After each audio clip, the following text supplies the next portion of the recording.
গতকাল দুপুর থেকেই এইরকমভাবেই ঝোড়ো হাওয়া আর সঙ্গে হালকা বৃষ্টি বয়ে গেল। অনেক জায়গাতেই এই ঝড় হয়েছে, কোনো কোনো জায়গায় ঝড়ের দাপট প্রচণ্ড বেশি ছিল, অনেক ক্ষয়ক্ষতিও হয়েছে। তবে আমি আশা করব আমার যারা ভিউয়ার্স রয়েছে, যারা আমার পরিবারের সদস্য, তারা প্রত্যেকেই সুরক্ষিত আছো এবং ভালো আছো। নমস্কার সবাইকে, মাম্পির নতুন একটি ব্লগে তোমাদের অনেক স্বাগত জানাই। ডেইলি ব্লগের সঙ্গে আজকে বেশ কিছু টিপস তোমাদের সাথে শেয়ার করব, ঘর এবং সংসারকে পরিপাটিভাবে গুছিয়ে রাখার টিপস। তো চলো, সবার প্রথমে নাম্বার 1 টিপস হলো, ঘর তো আমরা সবাই গুছিয়ে রাখি, তাই না? সেই টিপসগুলো তো নিশ্চয়ই বলবো তোমাদের। তবে সবার প্রথমে যেটা গুছোতে হবে সেটা হলো নিজেকে।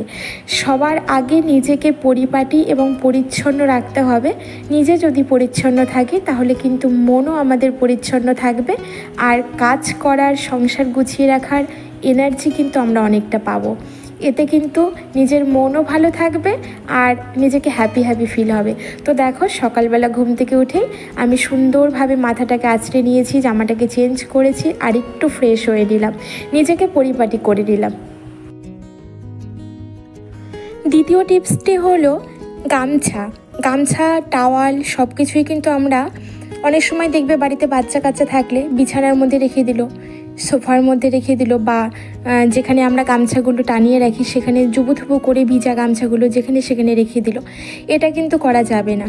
গামছাগুলোকে সুন্দরভাবে যে যেখানে মেলো সেখানে পরিপাটিভাবে মেলে দিতে হবে। আমার কাছে দেখো সুন্দর কাপড় মেলার র্যাকটা রয়েছে, তাই আমি এটার মধ্যে মেলেছি। তো সবার কাছে যদি না থাকে, যে যেখানেই রাখুক না কেন, সুন্দরভাবে একটা সাইড মেনটেন করে সেখানে একটা রশি টানিয়ে সেখানে ভালোভাবে মেলে দিতে হবে এবং শুকিয়ে গেলে তুলে ভাঁজ করে রাখতে হবে। এটা করলে কিন্তু ঘর আমাদের অনেকটাই অর্গানাইজ দেখাবে এবং পরিপাটি থাকবে। এখানে দেখো, আমি গলুর ঘরের শোকেসটাকে একটু ভালো করে ঝেড়ে নিচ্ছি, কারণ ওই যে আমার কাজটা বেড়ে গেছে লাইটের পোকার কারণে। এত পরিমাণে লাইটের পোকা ওড়ে লাইট জ্বাললেই, আর সেই পোকাগুলো সমস্ত ফ্লোরে পড়ছে, বিছানায় পড়ছে, যা কিছু ফার্নিচার রয়েছে তার উপরে পড়ে কি যে বিচ্ছিরি একটা কাণ্ড। আর সেই পোকাগুলো খাওয়ার জন্য টিকটিকি তো আসছে, পটি করে রাখছে, সঙ্গে পিঁপড়ে প্রচণ্ড পরিমাণে আসছে।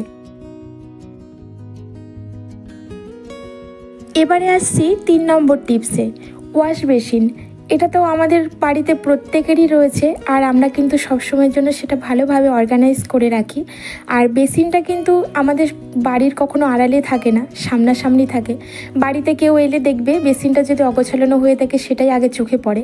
আর বাচ্চা কাচ্চার বাড়িতে যখন বাচ্চারা ব্রাশ করে, তখন ব্রাশ বলো, পেস্ট বলো, সব কিছুই দেখবে ছড়িয়ে ছিটিয়ে বেসিনের মধ্যে রেখে দেয়। সেগুলো কখনোই গুছিয়ে রাখে না, জায়গার জিনিস। তো আমার বাড়িতেও তার ব্যতিক্রম নয়। আমার গলুটা প্রচণ্ড পরিমাণে ছড়িয়ে রাখে সব কিছু। তো আমি কি করি, প্রত্যেক দিন যখন আমি নিজে সকালবেলা কাজকর্ম করি, তখন সেইগুলোকে খুব ভালোভাবে গুছিয়ে আবার একদম সেম জায়গায় রেখে দিই। আর তারপরে ভালো করে বেসিনটা পরিষ্কার করে নিই। এতে কি হয়, চট জলদি সব কাজটাও কমপ্লিট হয়ে যায়, আর বাড়িতে যদি কেউ আসে সেটা দেখে দৃষ্টিকটু লাগে না, বেশ ভালো লাগে, পরিপাটি লাগে। তো এটা কিন্তু মেনটেন করতে হবে। 4 নম্বর টিপস হলো আমাদের ড্রেসিং এরিয়া।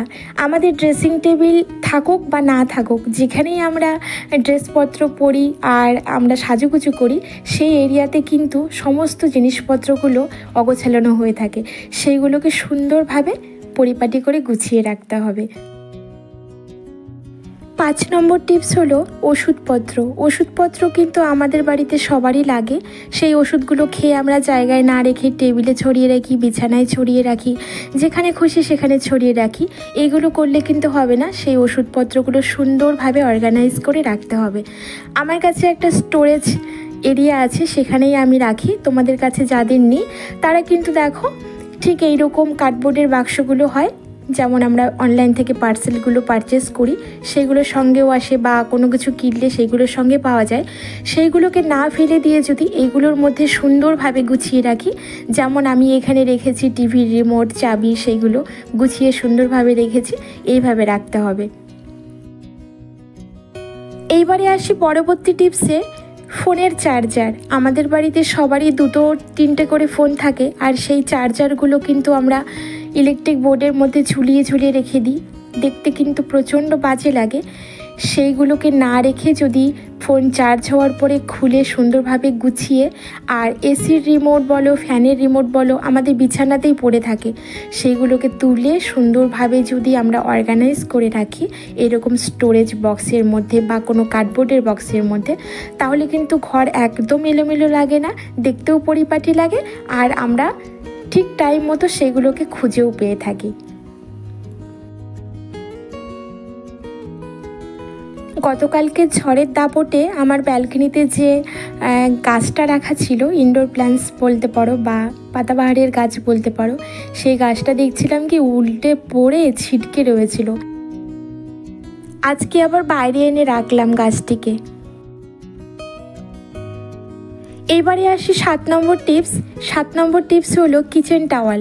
আমরা করি কি, কিচেন টাওয়ালগুলো যতগুলোই ব্যবহার করি না কেন বা পোছাগুলো, সেগুলো যেখানে সেখানে ঝুলিয়ে জানালার মধ্যে এইভাবে রেখে দিই। এতে মাছি তো বসেই, দেখতে প্রচণ্ড বাজে লাগে। আমাদের কি করতে হবে, কিচেন টাওয়ালটা ইউজ করার পরে কেচে ধুয়ে শুকিয়ে ভালো করে ভাঁজ করে একটা স্টোরেজ বক্সের মধ্যে ভালোভাবে অর্গানাইজ করে রাখতে হবে। এতে করে কিন্তু আমাদের কিচেনটা অনেকটা পরিপাটি লাগে আর বাড়িঘরও অনেকটা পরিচ্ছন্ন লাগে। গোলুর খিদে পেয়ে গেছিলো বলে ওকে আমি একটু ছাতু ভালোভাবে গুলে দিলাম, একটু ঘন করে গুলে দিয়েছি, পেটে অনেকক্ষণ থাকবে। আর তারপরে দেখো আমার এই কিচেন র্যাকটার মধ্যে আমি কড়াইগুলো গুছিয়ে রাখি, আর কড়াইগুলো না গুছিয়ে রাখতে রাখতে জল অনেক সময় একটু থেকে যায়, তাই পেপারটা যে পাতা ছিল সেই পেপারটা নষ্ট হয়ে গেছিলো। আজকে আবার সেই পেপারটাকে তুলে পুনরায় নতুন একখানি পেপার ভালোভাবে কেটে ভাঁজ করে দেখো পেতে দিলাম। পেতে দিয়ে এবারে কড়াইগুলোকে গুছিয়ে রাখবো। আর যেই কড়াইটাতে রান্না করব সেটা আমি বাইরেই রেখেছি, ওটা আর ঢুকিয়ে লাভ নেই। ওটাতে রান্না করে মেজে ঘষে পরে আবার রাখবো। তো চলো এবার রান্নাটা বসাই। দেখো আজকে তো নিরামিষের দিন, তাই তেমন কিছু আমঝাম তাম রান্না করব না। ভাতটাকে বসিয়ে দিলাম, সবার আগে ভাতটা হতে থাক। আর এই দিকে দেখো সোনামুগের ডাল ভাজা করছি। এই ডালটা আজকে রান্না করব। অনেক দিন হয়ে গেল মুগ ডাল খাওয়া হয় না, যদিও আমি খেতে পারি না, কিন্তু একঘেয়েমি ডাল খেতে তো ভালো লাগে না নিরামিষের দিনগুলোতে। তো গোলুই আজকে বলল, মা একটু মুগ ডাল রান্না করো, তাহলে খেতে পারবো, বেশ মজা হবে। তো দেখো আমি মুগ ডালটাকে ভালোভাবে ভেজে তারপরে এক সোমবারে প্রেশার কুকারে দিয়ে দিব, ফোড়নটা দিয়ে দিব, দিয়েই ডালটাকে রান্না করব। অন্যান্য দিনের তুলনায় শনিবার বলো বা মঙ্গলবার বলো, যেই দিনগুলোতে আমি নিরামিষ খাই, সেই দিনগুলোতে আমার রান্না খুব তাড়াতাড়ি হয়ে যায়। জানি না কেন, হয়তো একই রকমই রান্না করি, কিন্তু তবুও নিরামিষের দিনে রান্নাবান্না আমার খুব তাড়াতাড়ি হয়। তো দেখো প্রেশার কুকারটাকে গরম করে ওর মধ্যে তেল দিলাম, আর তার মধ্যে ফোড়নে দিয়েছি শুকনো লঙ্কা, তেজপাতা আর একটু পাঁচফোড়ন দিয়ে তারপরে একটু হলুদ দিয়ে দিলাম আর গরম জল অ্যাড করলাম।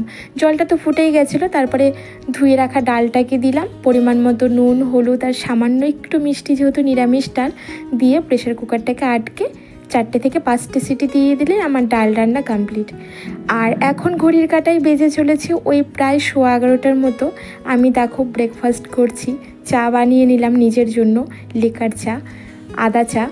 তো চায়ের সঙ্গে একটু চাল ভাজা নিয়েছি আর একটা বানানা নিয়েছি। সারাদিনের ফাঁকে তো নিজেকে আর সময় দেওয়া হয় না। এই চা খেতে খেতে যতটুকু সময় নিজেকে দেওয়া বলতে ওই বিভিন্ন রকমের চিন্তা করা, এরপরে কোন কাজ করব, তারপরে কি করব, এইগুলোই ভাবনা চিন্তা করি আর কি। তো দেখো জানালার দিকে তাকিয়ে চাটাও খাওয়া কমপ্লিট হয়ে গেল। তারপরে কাপ প্লেটগুলোকে মেজে ধুয়ে উপর দিয়ে দিয়েছি। আর এইবারে বসেছি সবজি কাটতে, কারণ রান্না তো অর্ধেক হয়েছে আর অর্ধেক হয়নি। আমি আলু পটলের আজকে ডালনা করব, সেই জন্য দেখো আলু আর পটলটাকে ভালো করে কেটে নিলাম, আর সঙ্গে না কাঁকরোল ভাজা করব। তো রান্নাবাড়ি কমপ্লিট করেছি। আর এখন হলো সন্ধেবেলা। সন্ধে একদম ঘনিয়ে এসেছে, চারিদিকে কালো মেঘ করেও ছিল, আকাশ একদম অন্ধকার। আমি তোমাদের জন্য একটু শ্যুট করলাম। আর তারপরে সন্ধেবেলা চা খেয়েছি, আর এবারে ডিনারে বানিয়েছি খিচুড়ি। গোলু আমাকে বলল মা খিচুড়ি বানাও, ওয়েদারটা খুব সুন্দর, মিষ্টি মিষ্টি ওয়েদার। আর আমি এখানে না কলাইয়ের ডালের খিচুড়ি বানিয়েছি। তোমরা কারা কারা খাও বলো তো? আমি মাঝে মাঝে খাই, আমার খুব ভালো লাগে। আর সঙ্গে বড়া ভাজা, ডাল আর চাল একসঙ্গে ভিজিয়ে রেখে বেশি করে কাঁচা লঙ্কা কুচিয়ে দিয়ে বড়া ভাজা করেছি। আর এই দেখো গরম গরম খিচুড়ি। এরকম হালকা পাতলা খিচুড়ি কিন্তু খুব ভালো লাগে মাঝে মাঝে খেতে, যখন ওয়েদার খুব ঠান্ডা থাকে বা ঠান্ডা ঠান্ডা ওয়েদার হয়, তখন কিন্তু খিচুড়িটা খুব ভালো লাগে। তবে চলো বন্ধু, আজ আসি।